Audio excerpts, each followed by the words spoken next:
I want to give a reminder that no matter who you are, God is not done with you yet. And this is an excerpt from my Single Mom's Devotional, which you can click the link down below to buy. As long as you are living and breathing and waking up each morning, God is not done with you yet. A problem with most people is that they disqualify themselves when God has already called them qualified.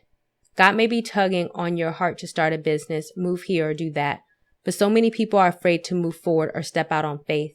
I am too old. I am too damaged. I don't know how. I don't have enough time.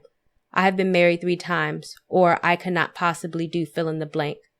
All of these are excuses we tell ourselves as to why we can't. And when you think of one of these excuses, you disqualify yourself, saying that God cannot possibly use you. Your story is over, and you might as well sit there and settle into mediocrity until God calls you home. Stop selling yourself short. God decides when your story is over, not you. And as long as you live to see another day, there is still hope, there is still time to go after the impossible, and there are still dreams to be pursued and relationships to be won. No matter who you are, what your situation is, or what you have been through, never place limits on God by telling Him that you have reached your maximum potential, or you don't think that you're good enough to fill in the blank. If you want the first chapter of my Single Mom's Devotional, then click the link down below in order to get that. Or if you just want to buy my Single Mom's Devotional, then you can click the link down below to buy.